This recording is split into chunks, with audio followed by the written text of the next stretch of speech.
नमस्ते बच्चों, अर्थशास्त्र कक्षा 12 में आपका हार्दिक अभिनंदन और स्वागत। आज हम पढ़ेंगे उत्पादन की अवधारणा भाग 1, जिसमें हमारे अध्ययन बिंदु रहेंगे उत्पादन का अर्थ, उत्पादन की परिभाषाएं तथा उत्पादन के साधन। उपभोग आर्थिक क्रियाओं का आदि व अंत माना जाता है। हमने पूर्व अध्याय में उपभोक्ता से संबंधित उपयोगिता विश्लेषण के दो दृष्टिकोण, गणनावाचक एवं क्रमवाचक का अध्ययन किया है। किसी वस्तु में वह क्षमता जो मानवीय आवश्यकताओं को पूरा कर सकती है, उपयोगिता कहलाती है। वस्तुओं में उपयोगिता का सृजन उत्पादन प्रक्रिया द्वारा होता है। उत्पादन से ही उपभोग संभव हो सकता है। वस्तुओं व सेवाओं की मांग उन वस्तुओं व सेवाओं के उपभोग पर आधारित होती है। इसी तरह वस्तुओं व सेवाओं की पूर्ति भी उनके उत्पादन की मात्रा द्वारा निर्धारित होती है। किसी देश की राष्ट्रीय आय व प्रति व्यक्ति राष्ट्रीय आय का आधार भी उत्पादन के स्तर से निर्धारित होता है। उत्पादन के स्तर में वृद्धिकारी परिवर्तन से एक देश में संपन्नता व आर्थिक समृद्धि होती है। उत्पादन की समृद्धि एवं गुणवत्ता का लोगों के जीवन स्तर पर सकारात्मक प्रभाव पड़ता है। उत्पादन का अर्थ, उत्पादन किसी वस्तु में उपयोगिता का सृजन, उपयोगिता में वृद्धि या उपयोगिता का निर्माण करना कहा जाता है। उत्पादन के कई रूप होते हैं, जैसे एक किसान अनाज या अन्य खाद्य वस्तुएं उत्पादित करता है। एक कारखाने में कपड़े, मशीनों, खिलौनों, जूतों, साबुन, सीमेंट, फर्नीचर इत्यादि का उत्पादन होता है। इसी तरह विभिन्न प्रकार की सेवाएं जैसे शिक्षा, चिकित्सा, बैंकिंग, वकीलों की सेवाएं, हिसाब किताब रखना, डाक व टेलीफोन द्वारा संचार सेवाएं, यातायात व माल ढुलाई इत्यादि भी उत्पादन कहलाती हैं। उत्पादन को एक ऐसी प्रक्रिया के रूप में परिभाषित किया जाता है जिसके द्वारा एक फर्म आगतों को निर्गतों में यानी इनपुट को आउटपुट में बदलती है। यह ऐसी प्रक्रिया है जिसमें उत्पादन के सामानों अथवा आगतों की सहायता से मानवीय आवश्यकताओं की संतुष्टि के लिए वस्तुओं और सेवाओं का उत्पादन किया जाता है। दूसरे शब्दों में, आगतों को निर्गतों में बदलना जिससे मूल्य में वृद्धि होती है, उत्पादन कहलाता है। किसी वस्तु के उत्पादन में जो कुछ प्रयोग किया जाता है, आगत कहलाता है। उदाहरण के लिए, गेहूं के उत्पादन में भूमि, बीज, उर्वरक, जल, कीटनाशक, श्रम आदि का प्रयोग आगत है और गेहूं निर्गत है। सामान्यतः वस्तुओं व सेवाओं की पूर्ति का उनकी कीमत से प्रत्यक्ष या सीधा संबंध देखा जाता है, अर्थात वस्तुओं व सेवाओं की कीमत बढ़ने पर उन वस्तुओं व सेवाओं की पूर्ति बढ़ती है। इसी प्रकार कीमत घटने पर उन वस्तुओं व सेवाओं की पूर्ति घटती है। एक अर्थव्यवस्था में विभिन्न प्रकार की वस्तुओं व सेवाओं की पूर्ति उन वस्तुओं व सेवाओं के उत्पादन की मात्रा पर आश्रित होती है। वस्तुओं व सेवाओं के उत्पादन की लागत ठीक इसी प्रकार दो बातों पर निर्भर करती है। नंबर 1, उत्पादन के साधनों या आधा या परतों या उपादानों इनपुट्स की कीमत पर, एवं नंबर 2, उत्पादन के साधनों या आधा या आगतों और उत्पादन अर्थात प्रदा या निर्गत आउटपुट में भौतिक संबंध या मात्रात्मक संबंध पर। उत्पादन की परिभाषाएं। अर्थशास्त्रियों द्वारा उत्पादन की अनेक परिभाषाएं दी गई हैं, जिनमें प्रमुखतः अल्फ्रेड ने उत्पादन को उपयोगिता का सृजन करना बताया। फ्रेजर ने उत्पादन की परिभाषा उपयोगिता की पुनः स्थापना करना माना। इसी तरह मेयर्स ने संकुचित अर्थ में उत्पादन को आदान प्रदान हेतु वस्तुओं व सेवाओं के रूप में परिणाम देने वाली प्रक्रिया बताया। जेराल्ड डब्ल्यू स्टोन ने उत्पादन साधनों को निर्गतों यानी उत्पादन में परिवर्तित करने की प्रक्रिया है के रूप में परिभाषित किया है। सरल शब्दों में, उत्पादन एक प्रकार का वस्तुओं व सेवाओं का प्रवाह है।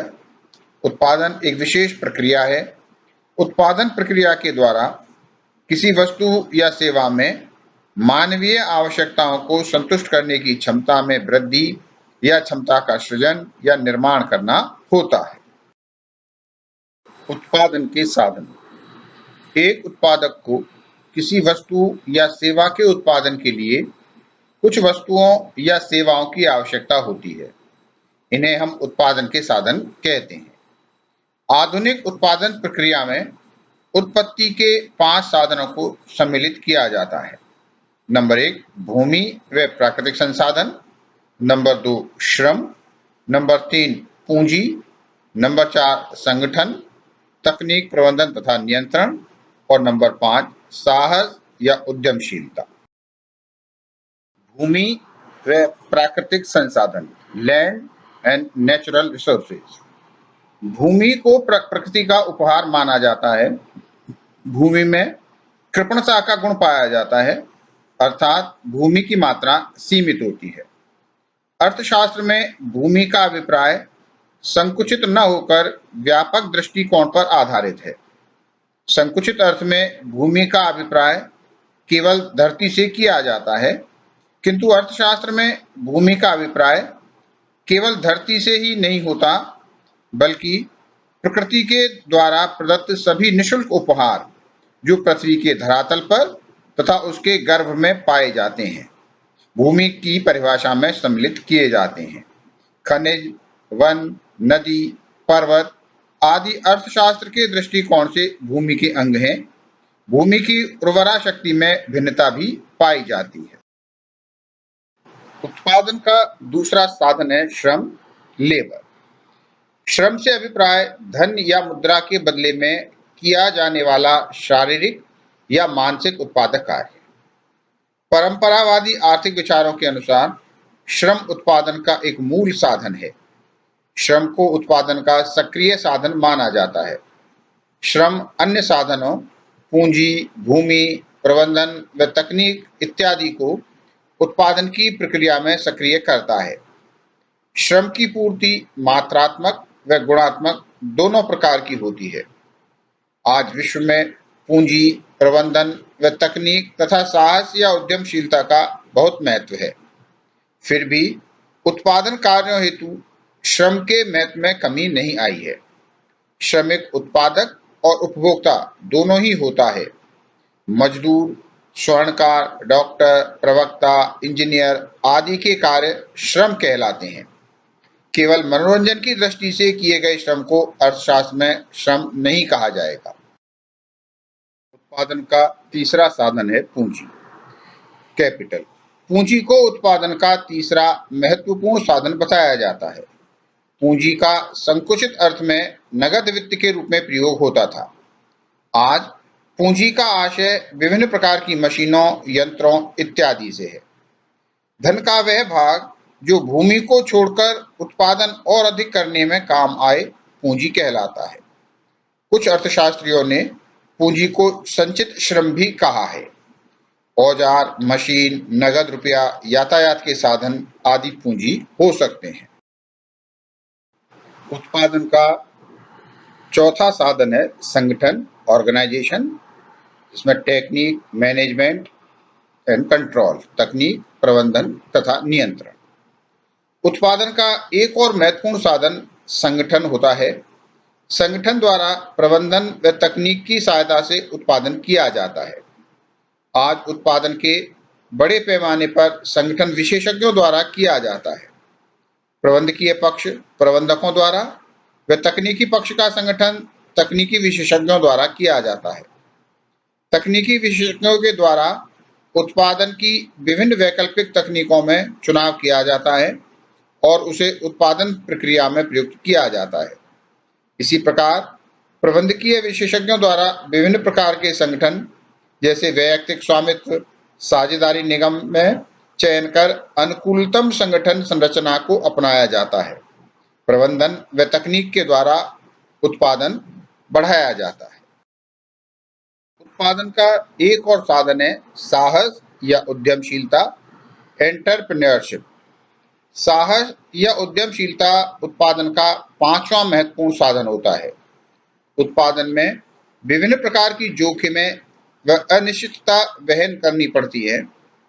एक समाजवादी अर्थव्यवस्था में साहसी द्वारा उठाया गया जोखिम कम होता है, जबकि पूंजीवादी अर्थव्यवस्था में एक स्वतंत्र अर्थव्यवस्था होती है। सरकारी हस्तक्षेप नगण्य होता है, अतः साहसी व्यवसायों में अधिक जोखिम वहन करना पड़ता है। धन्यवाद।